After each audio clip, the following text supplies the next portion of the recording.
नमस्कार। आकाशवाणी से प्रस्तुत है समाचार प्रभात।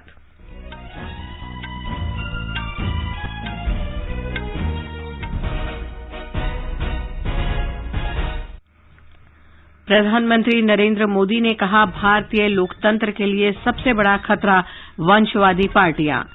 उत्तर प्रदेश में कल होने वाले विधानसभा चुनाव के पहले चरण के मतदान के लिए व्यापक प्रबंध किए जा रहे हैं।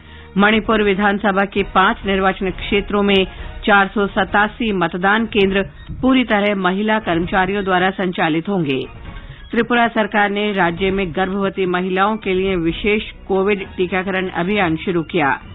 केरल सरकार ने रविवार का लॉकडाउन हटाया। स्कूल और कॉलेज 28 फरवरी से पूरी क्षमता के साथ खुलेंगे। गुजरात में एक विशेष अदालत 2008 के अहमदाबाद सिलसिलेवार बम विस्फोट मामले में 49 अभियुक्तों को आज सजा सुनाएगी। भारत ने दक्षिण अफ्रीका में FIH प्रो लीग 2022 हॉकी के अपने पहले मैच में फ्रांस को 5-0 से हराया। भारत और वेस्टइंडीज के बीच दूसरा एकदिवसीय क्रिकेट मैच आज अहमदाबाद में खेला जाएगा। समाचार प्रभात में रवि कपूर के साथ मैं लवलीन निगम। कोरोना वायरस के नए स्वरूप ओमिक्रॉन से चिंताएं बढ़ी हैं। श्रोताओं से अपील है कि वो सतर्क रहें और पूर्ण टीकाकरण कराएं। 15 से 18 वर्ष के किशोरों और अन्य लोगों के टीकाकरण में भी मदद करें। सुरक्षित रहने के लिए कृपया इन 3 सरल उपायों का पालन अवश्य करें। मास्क पहनें, 2 गज की सुरक्षित दूरी बनाए रखें, हाथ और चेहरा साफ रखें। कोविड से संबंधित किसी भी जानकारी और मार्गदर्शन के लिए राष्ट्रीय हेल्पलाइन नंबर 011-2397-8046 और 1075 पर संपर्क करें। देश के 75वें स्वतंत्रता दिवस के उपलक्ष्य में आजादी का अमृत महोत्सव के अंतर्गत सरकार अनेक गतिविधियों का आयोजन कर रही है। इस अवसर को जन उत्सव के रूप में मनाते हुए आकाशवाणी समाचार ने स्वतंत्रता संग्राम और उसके गौरवशाली इतिहास पर विशेष प्रश्नोत्तरी कार्यक्रम शुरू किया है। प्रत्येक सोमवार और मंगलवार को समाचार प्रभात में प्रसारित होने वाला ये क्विज 15 अगस्त 2022 तक जारी रहेगा।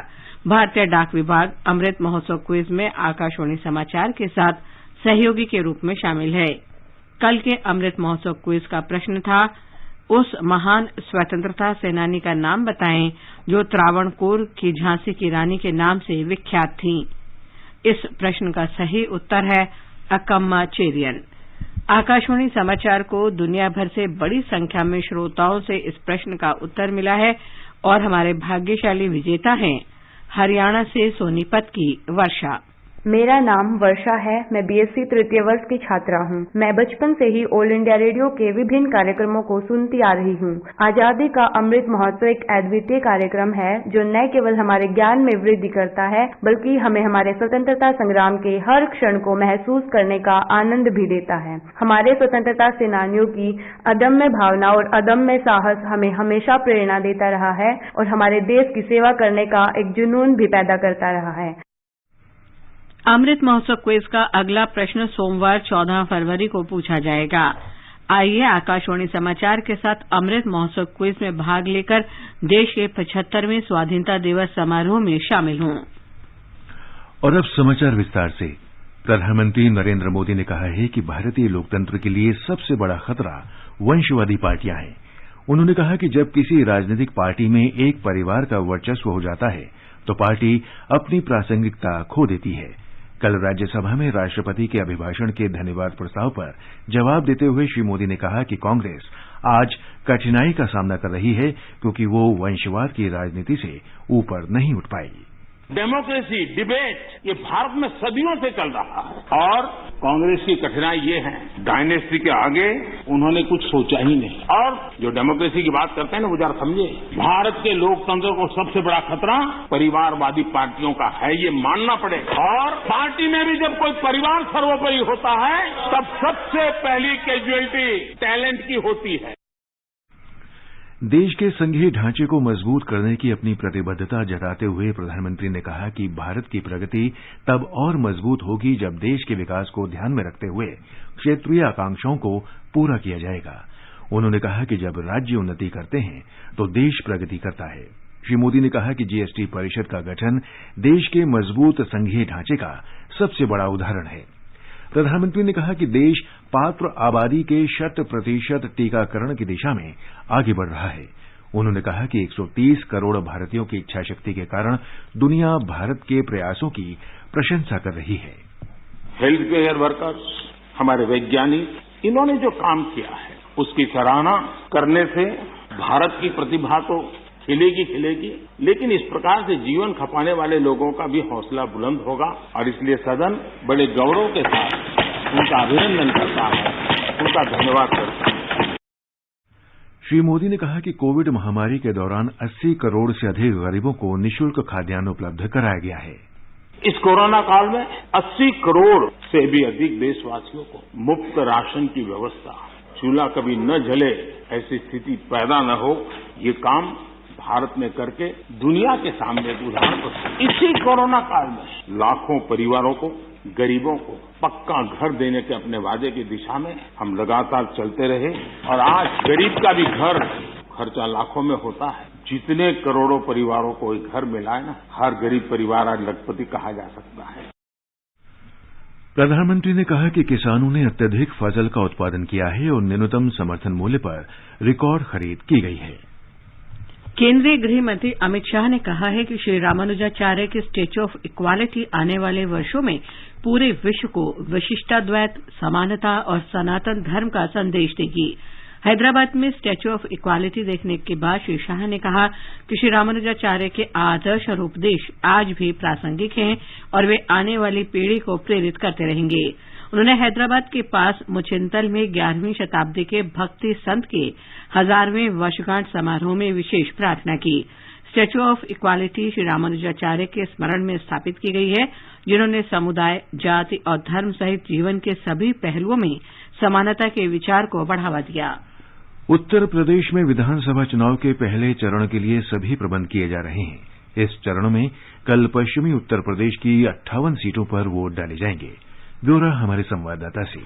आज सभी पोलिंग पार्टियां अपने अपने मतदान केंद्रों के लिए रवाना कर दी जाएंगी। राज्य के 11 जिलों की 58 सीटों पर होने वाले पहले चरण के चुनाव के लिए कुल 623 उम्मीदवार मैदान में हैं। पहले चरण का प्रचार खत्म हो जाने के बाद अब राजनीतिक दलों का पूरा ध्यान अन्य चरणों के चुनाव प्रचार पर है। विभिन्न दलों के प्रमुख नेता और स्टार प्रचारक मतदाताओं को अपने पक्ष में लुभाने के लिए आज राज्य के अलग अलग हिस्सों में चुनावी सभाएं, घर घर जनसंपर्क और रोड शो करेंगे। कांग्रेस महासचिव प्रियंका गांधी वाड्रा आज दोपहर बाद उत्तर प्रदेश के लिए पार्टी का चुनावी घोषणा पत्र लखनऊ में जारी करेंगी। सुशील चंद्र तिवारी, आकाशवाणी समाचार, लखनऊ। मुख्य निर्वाचन आयुक्त सुशील चंद्रा ने घोषणा की है कि मणिपुर विधानसभा चुनाव में 5 निर्वाचन क्षेत्रों के 487 केंद्र पूरी तरह महिला कर्मचारियों द्वारा संचालित होंगे। ये निर्वाचन क्षेत्र हैं सिंजमे, थौबाल, याइस्कुल, वांके और चूड़ाचांदपुर। मुख्य निर्वाचन आयुक्त ने कहा कि इस कदम का उद्देश्य महिला मतदाताओं को मतदान के लिए अनुकूल वातावरण उपलब्ध कराना और चुनाव में महिला और पुरुषों की समान भागीदारी को बढ़ावा देना है। मणिपुर में विधानसभा चुनाव 2 चरणों में 27 फरवरी और 3 मार्च को होंगे। मतगणना 10 मार्च को होगी। हमारे संवाददाता ने बताया कि पहले चरण के लिए नामांकन कल समाप्त हो गया। मणिपुर के 6 जिलों की 38 विधानसभा सीटों के लिए पहले चरण में 27 फरवरी को मतदान होगा। पहले चरण के लिए 176 उम्मीदवारों ने नामांकन पत्र दाखिल किया। अनुसूचित जनजाति विधानसभा क्षेत्र हाईकोर्ट में अंतिम तिथि तक 9 नामांकन पत्रों के साथ सबसे अधिक नामांकन दर्ज किया गया है, जबकि हैंगांग विधानसभा क्षेत्र में मुख्यमंत्री एन बीरेन सिंह सहित केवल 2 नामांकन पत्र दाखिल हुए हैं। नंबोल और थांगा विधानसभा क्षेत्रों में भी एक भाजपा उम्मीदवार और एक कांग्रेस उम्मीदवार ने अपना नामांकन पत्र दाखिल किया है। इस बीच शेष 22 विधानसभा क्षेत्रों के लिए नामांकन पत्र दाखिल करने का काम अभी जारी है। आकाशवाणी समाचार के लिए इम्फाल से जेजे थोक्सोम। गोवा में भारतीय जनता पार्टी, कांग्रेस, आम आदमी पार्टी और तृणमूल कांग्रेस सहित विभिन्न दलों के नेता मतदाताओं को अपने पक्ष में करने के लिए एक दूसरे पर तीखे हमले कर रहे हैं। गोवा विधानसभा की 40 सीटों के लिए एक ही चरण में 14 फरवरी को मतदान होगा। हमारे संवाददाता ने बताया है कि राजनीतिक दलों के नेता मतदाताओं को अपने पक्ष में करने के लिए कोई कोर कसर नहीं छोड़ रहे हैं। भाजपा के वरिष्ठ नेता नितिन गडकरी ने कहा कि कांग्रेस नेता दिगंबर कामत को यह बतलाना चाहिए कि जब वे राज्य के मुख्यमंत्री थे तो उन्होंने कितने वायदों को पूरा किया है। दूसरी ओर श्री कामत ने कहा कि यदि कांग्रेस की सरकार बनती है तो विभिन्न घोटालों की जांच कर दोषी लोगों को सजा दिलाई जाएगी। आम आदमी पार्टी के वरिष्ठ नेता मनीष सिसोदिया ने कहा कि राज्य की जनता बदलाव देखना चाहती है। टीएमसी के महुआ मोइत्रा ने बीजेपी की आलोचना करते हुए कहा कि मतदाताओं ने सरकार को बदलने का मन बना लिया है। आकाशवाणी समाचार के लिए पणजी, गोवा से कृष्ण कुमार लाल। महाराष्ट्र के आतंकरोधी दल एटीएस ने ठाणे जिले और मुंबई में देसी हथियार बनाने वाले एक गिरोह का भंडाफोड़ किया है और इस मामले में 11 आरोपियों को गिरफ्तार किया है। मुंबई के बाहरी इलाकों और मुख्य रूप से उल्हासनगर, कल्याण और कांदिवली में बड़े पैमाने पर छापेमारी के बाद गिरफ्तारियां की गईं। एटीएस ने छापों के दौरान 13 फैक्ट्री निर्मित पिस्तौल और 36 कारतूस बरामद करने का दावा किया है। गुजरात में अहमदाबाद में एक विशेष अदालत आज वर्ष 2008 के अहमदाबाद सिलसिलेवार बम धमाकों के मामले में 49 अभियुक्तों को सजा सुनाएगी। विशेष न्यायाधीश एआर पटेल ने कल इस मामले में 49 लोगों को दोषी पाया और 28 आरोपियों को बरी कर दिया। ब्यौरा हमारे संवाददाता से। इस मामले में 26 जुलाई 2008 को अहमदाबाद में सिलसिलेवार बम विस्फोट हुए थे, जिनमें 56 लोगों की मृत्यु हुई थी और 200 से अधिक लोग घायल हुए थे। विस्फोट 2 अस्पतालों सहित भीड़भाड़ वाले सार्वजनिक स्थानों पर किए गए थे, जिससे लोगों में दहशत फैलाई जा सके। उस दिन अहमदाबाद में लगभग 1 घंटे के अंतराल में कुल 23 विस्फोट हुए थे। सीरियल धमाकों से ठीक पहले इंडियन मुजाहिदीन की ओर से टेलीविजन चैनलों और मीडिया को धमकी भरा ईमेल भेजा गया था। इसके बाद एक और बड़ी साजिश को नाकाम करते हुए सतर्क पुलिस ने सूरत शहर के विभिन्न हिस्सों से 29 जिंदा बम बरामद किए थे। योगेश पंड्या, आकाशवाणी समाचार, अहमदाबाद। आगे बढ़ने से पहले एक नजर मुख्य समाचारों पर। प्रधानमंत्री नरेंद्र मोदी ने कहा, भारतीय लोकतंत्र के लिए सबसे बड़ा खतरा वंशवादी पार्टियां। उत्तर प्रदेश में कल होने वाले विधानसभा चुनाव के पहले चरण के मतदान के लिए व्यापक प्रबंध किए जा रहे हैं। मणिपुर विधानसभा के 5 निर्वाचन क्षेत्रों में 487 मतदान केंद्र पूरी तरह महिला कर्मचारियों द्वारा संचालित होंगे। त्रिपुरा सरकार ने राज्य में गर्भवती महिलाओं के लिए विशेष कोविड टीकाकरण अभियान शुरू किया। केरल सरकार ने रविवार का लॉकडाउन हटाया। स्कूल और कॉलेज 28 फरवरी से पूरी क्षमता के साथ खुलेंगे। गुजरात में एक विशेष अदालत 2008 के अहमदाबाद सिलसिलेवार बम विस्फोट मामले में 49 अभियुक्तों को आज सजा सुनाएगी। भारत ने दक्षिण अफ्रीका में FIH प्रो लीग 2022 हॉकी के अपने पहले मैच में फ्रांस को 5-0 से हराया और भारत और वेस्टइंडीज के बीच दूसरा एक दिवसीय क्रिकेट मैच आज अहमदाबाद में खेला जाएगा। देश में अब तक 1 अरब 70 करोड़ 81 लाख से अधिक कोविड रोधी टीके लगाए जा चुके हैं। केंद्रीय स्वास्थ्य मंत्रालय ने बताया कि पहली डोज के तौर पर 95 करोड़ 19 लाख से अधिक डोज दी जा चुकी हैं, जबकि 74 करोड़ 4 लाख से अधिक दूसरे डोज के रूप में दी गईं। त्रिपुरा सरकार ने गर्भवती महिलाओं के लिए कोविड टीकाकरण का विशेष अभियान शुरू किया है। मुख्यमंत्री बिप्लब कुमार देव ने अगरतला शहर के बाहरी इलाके में बांकुमारी सूचना केंद्र पर इस अभियान का शुभारंभ किया। इस अवसर पर उन्होंने कहा कि त्रिपुरा में भारतीय जनता पार्टी की सरकार बनने के बाद स्वास्थ्य सेवाओं में व्यापक परिवर्तन हुए हैं। राष्ट्रीय स्वास्थ्य मिशन के निदेशक डॉक्टर सिद्धार्थ शिव जायसवाल ने बताया कि राज्य में 100% पात्र जनसंख्या को कोविड रोधी वैक्सीन की पहली डोज दी जा चुकी है। उन्होंने बताया कि एक अन्य श्रेणी में लोगों का टीकाकरण भी तेजी से आगे बढ़ रहा है। केरल सरकार ने कोविड पाबंदियों में और ढील देने तथा रविवार का लॉकडाउन हटाने का निर्णय लिया है।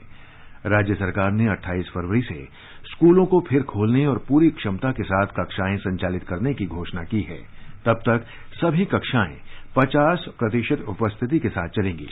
कोरोना संक्रमण के बाद की स्वास्थ्य समस्याओं से निपटने के लिए राज्य भर में पोस्ट कोविड क्लिनिक खोलने का फैसला भी लिया गया है।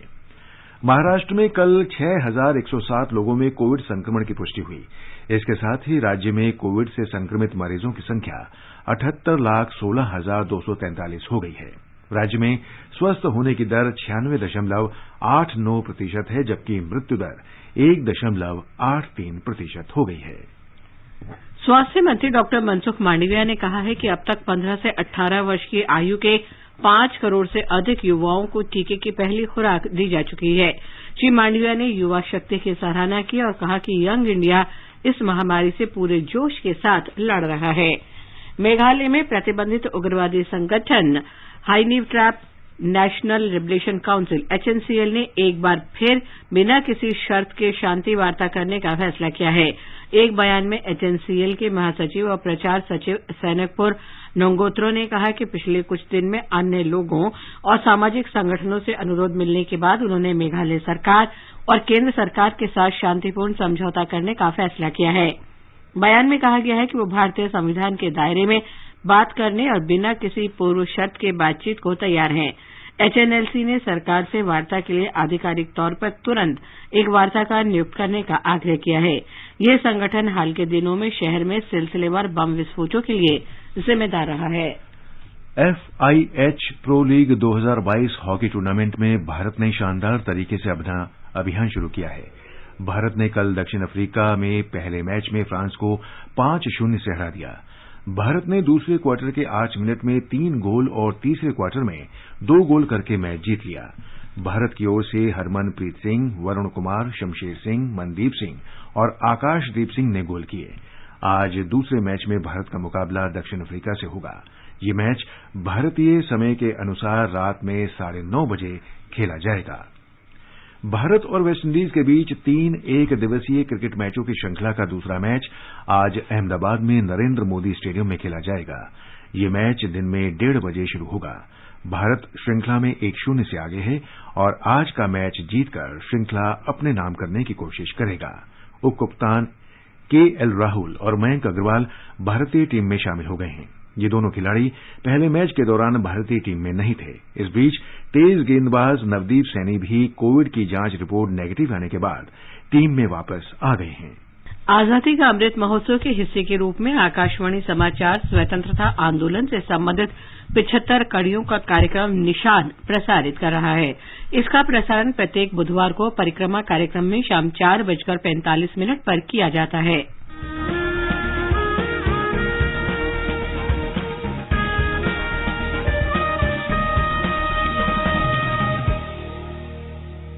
स्वाधीनता संग्राम के वे निशान जो साक्षी हैं हमारे सेनानियों के संघर्ष और बलिदान के। आकाशवाणी समाचार ला रहा है विशेष श्रृंखला निशान। हर बुधवार को शाम 4:45 पर कार्यक्रम परिक्रमा में FM गोल्ड 100.1 मेगाहर्ट्ज पर।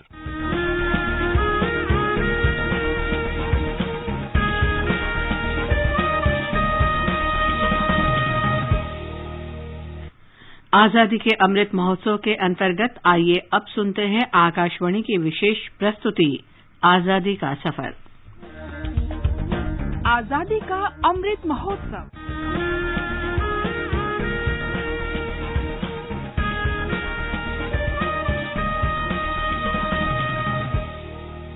आजादी का सफर आकाशवाणी के साथ। भारत का स्वाधीनता संघर्ष आधुनिक विश्व के महानतम संघर्षों में से एक है। आकाशवाणी से हम आपके लिए रोजाना ला रहे हैं इस संघर्ष की एक झलक।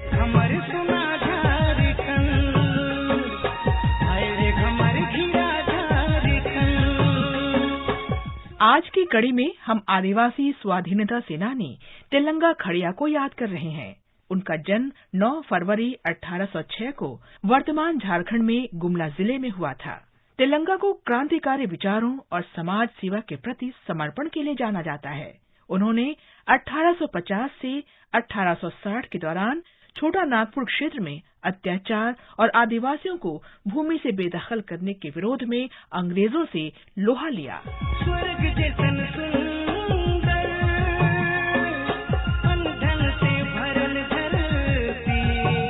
छोटा नागपुर क्षेत्र सदियों से पारंपरिक शासन प्रणाली पढ़ा का पालन करता रहा है। ये लोग प्राय किसी भी तरह के बाहरी हस्तक्षेप से मुक्त थे, लेकिन 1850 के दशक के दौरान ब्रिटिश शासन में लागू किए गए नियमों के कारण पढ़ा व्यवस्था बाधित हो गई। आदिवासियों को अपनी उस जमीन पर राजस्व यानी माल गुजारी का भुगतान करने को विवश किया गया जिस जमीन पर वे सदियों से खेती करते आ रहे थे। तेलंगा ने लोगों को जागरूक कर एकजुट करना शुरू किया। उन्होंने कई गांवों में ज्यूरी पंचायतें बनाई जो ब्रिटिश शासन के समानांतर स्वशासन करने लगी। तेलंगाना ने करीब 1,500 लोगों की सेना बनाई जिन्होंने लड़ाई की छापामार शैली अपनाई। वे अंग्रेजों, उनके बिचौलियों और ब्रिटिश शासन के प्रत्येक ठिकाने पर हमले करने लगे। अंग्रेज इस विद्रोह को किसी भी कीमत पर कुचलना चाहते थे।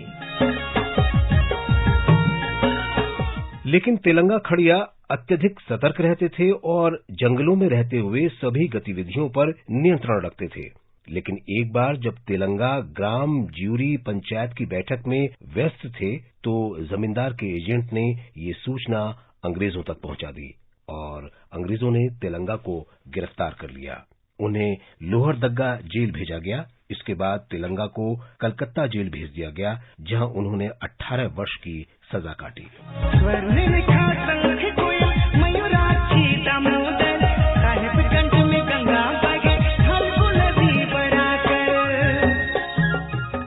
रिहा होने के बाद तेलंगा ने अंग्रेजों से फिर युद्ध छेड़ दिया। उनकी गतिविधियों की सूचना अंग्रेजों तक पहुंची और उन्होंने तेलंगा को खत्म करने की साजिश रची। 23 अप्रैल 1880 को जब तेलंगा खड़िया पूजा कर रहे थे तो ब्रिटिश एजेंट बोधन सिंह ने उन्हें गोली मार दी। अंग्रेजों से छिपकर तेलंगा के अनुयायियों ने उनके पार्थिव शरीर को गुमला जिले के सोसो नीम टोली गांव में दफनाया। उनके समाधि स्थल को तेलंगा टोपा तांड के नाम से जाना जाता है। इस स्थान को छोटा नागपुर क्षेत्र के लोग पवित्र स्थल मानते हैं। प्रत्येक वर्ष 23 अप्रैल को लोग उनके बलिदान का स्मरण करते हैं और गुमला जिले के ढिढौली गांव में सप्ताह भर का शहीद तेलंगा मेला आयोजित किया जाता है। तेलंगा अपने साहस, त्याग और शहादत से लोगों को प्रेरित करते हैं। महान स्वाधीनता सेनानी को हमारा शत शत नमन। जो मरवानो सीखी ले तो जीवन नो अधिकार तने, जो कंटक ने रस्ते चाले फूलो नो सरकार तने, सहनशील थई जो जीवे तो सत्य तणो शणगार तने, ओ नरवीर सदा मरशे आदरती मानो प्यार तने। आज हम स्वतंत्रता सेनानी मणिलाल पटेल को भी याद कर रहे हैं। उनका जन्म 9 फरवरी 1922 को गुजरात में पाटन जिले में हुआ था। कॉलेज के दिनों में मणिलाल अपने मित्रों के साथ 1942 के भारत छोड़ो आंदोलन में शामिल हो गए। 18 अगस्त 1942 को सत्याग्रह के बाद मणिलाल ट्रेन में बैठने के लिए आदर्श रेलवे स्टेशन पहुंचे, जहां उन्होंने देखा कि कुछ पुलिसकर्मी उनकी तरफ आ रहे हैं। वे गिरफ्तारी देने के लिए तैयार थे, लेकिन पुलिसकर्मियों ने बिना किसी चेतावनी के गोलीबारी शुरू कर दी। घायल मणिलाल का निधन हो गया। अमर शहीद मणिलाल को शत शत नमन।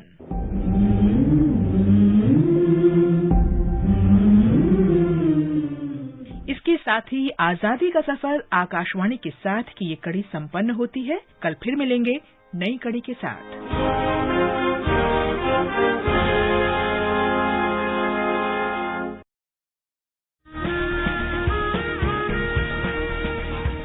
आजादी के 75 वर्षों का पर्व अमृत महोत्सव के पावन अवसर पर आकाशवाणी समाचार लेकर आया है अमृत महोत्सव क्विज। आप भी इस क्विज का हिस्सा बन सकते हैं। हमारे समाचार बुलेटिनों में पूछे गए स्वतंत्रता आंदोलन से जुड़े प्रश्नों का जवाब देकर। आपसे ये सवाल प्रत्येक सोमवार और मंगलवार को सुबह 8 बजे प्रसारित होने वाले बुलेटिन समाचार प्रभात में पूछे जाएंगे। श्रोता email Amrit Mahotsav quiz @prasarbharati.gov.in पर अपने जवाब भेज सकते हैं। आप अपने जवाब व्हाट्सएप नंबर 8826546262 पर भी भेज सकते हैं। विजेता का चुनाव सही जवाबों में से लकी ड्रॉ के माध्यम से होगा और इसकी घोषणा अगले दिन इसी बुलेटिन में की जाएगी। विजेता को प्रमाण पत्र के साथ एक उपहार भी दिया जाएगा। साथ ही विजेता का नाम हमारे ट्विटर हैंडल पर भी फ्लैश होगा। तो आइए मनाएं आजादी के 75 वर्षों का पर्व अमृत महोत्सव आकाशवाणी समाचार के साथ।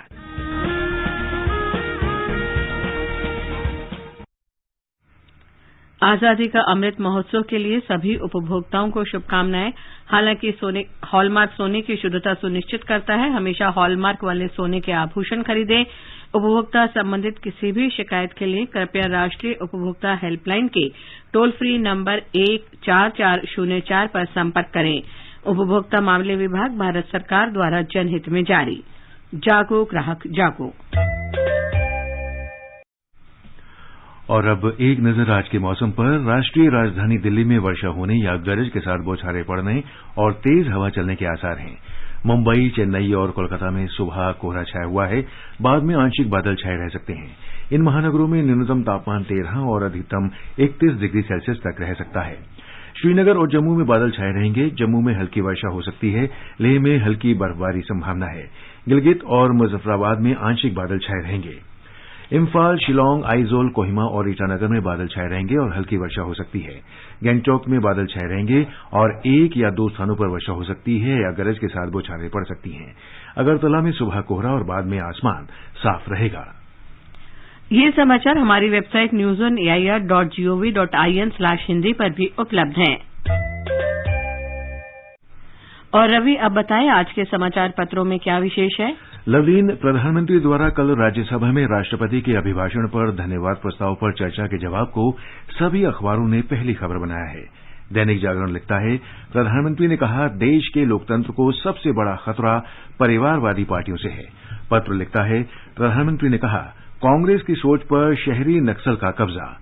राष्ट्रीय सहारा की सुर्खी है, राज्यसभा में भी जमकर बरसे मोदी। पत्र ने प्रधानमंत्री के भाषण की मुख्य बातें विस्तार से देते हुए लिखा है कि लोकतांत्रिक आदर्शों और हितों को विकसित करें सभी राजनीतिक दल। अमर उजाला ने दूरसंचार मंत्री के इस बयान को दिया है, जल्द शुरू होंगी 5G सेवाएं, नीलामी प्रक्रिया अगस्त तक। केंद्रीय स्वास्थ्य मंत्री मनसुख मांडविया के राज्यसभा में ये जानकारी देने की 15 साल तक के बच्चों के टीकाकरण के बारे में सरकार विशेषज्ञ समूह के सुझावों के आधार पर चर्चा करेगी। राष्ट्रीय सहारा की खबर है।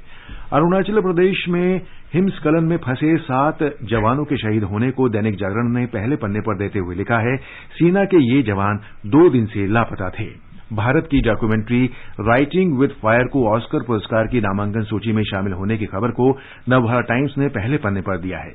पत्र लिखता है, ये डॉक्यूमेंट्री खबर लहरिया अखबार के शुरू होने पर आधारित है। और अंत में मुख्य समाचार एक बार फिर। प्रधानमंत्री नरेंद्र मोदी ने कहा भारतीय लोकतंत्र के लिए सबसे बड़ा खतरा वंशवादी पार्टियां। उत्तर प्रदेश में कल होने वाले विधानसभा चुनाव के पहले चरण के मतदान के लिए व्यापक प्रबंध किए जा रहे हैं। मणिपुर विधानसभा के 5 निर्वाचन क्षेत्रों में 487 मतदान केंद्र पूरी तरह महिला कर्मचारियों द्वारा संचालित होंगे। त्रिपुरा सरकार ने राज्य में गर्भवती महिलाओं के लिए विशेष कोविड टीकाकरण अभियान शुरू किया। केरल सरकार ने रविवार का लॉकडाउन हटाया। स्कूल और कॉलेज 28 फरवरी से पूरी क्षमता के साथ खुलेंगे। गुजरात में एक विशेष अदालत 2008 के अहमदाबाद सिलसिलेवार बम विस्फोट मामले में 49 अभियुक्तों को आज सजा सुनाएगी। भारत और वेस्टइंडीज के बीच दूसरा एकदिवसीय अंतर्राष्ट्रीय क्रिकेट मैच आज अहमदाबाद में खेला जाएगा। इसके साथ ही समाचार प्रभात का ये अंक समाप्त हुआ। नमस्कार।